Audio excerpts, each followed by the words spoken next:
Good morning, everyone. Licensed clinical mental health counselor and certified end of life doula, Ami Clark here. I hope you're all doing well on this Wednesday. My hair looks wet because I got out of the shower like 20 minutes ago and I had washed my hair. And while I was in the shower, I was listening to Sufjan Stevens' Carrie and Lowell, which is an LP that is an entire grief process. I believe it was about either the death of his mother, I think, but I'm not sure. You can always look that up on Google. But the reason why I was thinking about it was because Sunday is Mother's Day, and that could be a good thing for some people, but it could also be a very difficult thing for other people, for a lot of people actually. You see, for some, Mother's Day is a grief process or adds to the grief process.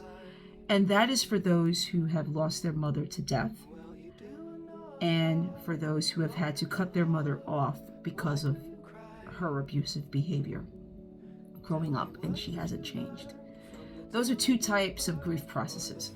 And I know that people will say, well, if they cut her off, it can't be that bad. But the reality is, people don't really talk about the fact that the person, the daughter or the son who cuts their mother off as an adult is going through a very difficult grief process. So we're going to talk about those two grief processes. As an end-of-life doula, I can understand loss, losing people in my life. Recently, I lost my uncle, who was a wonderful person. He had a lot of stuff going on in his life, and there were mistakes that he made and life that he lived, but at the end of the day, he was a very good person and would give you the shirt off his back in a minute.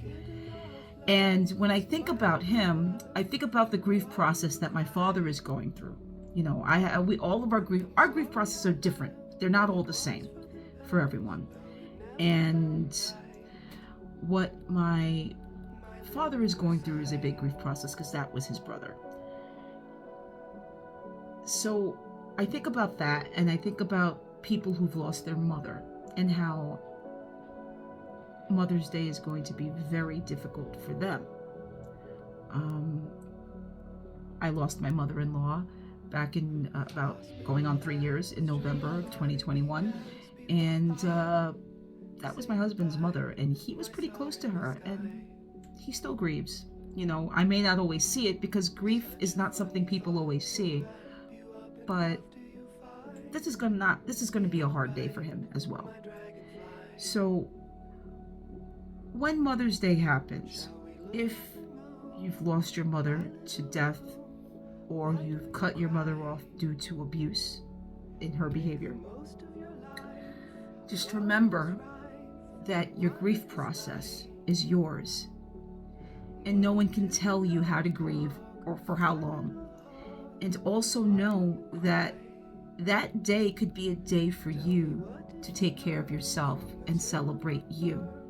For those who lost their mothers to death, who were not abusive, who were people who were very close to their mothers, I know that it could be hard to hang around people who have their mothers with them. If you wish to stay alone or hang out alone, celebrate yourself. Celebrate who your mother raised. Celebrate how far you've gone, and how much your mother has taught you and how much of her is still instilled in you.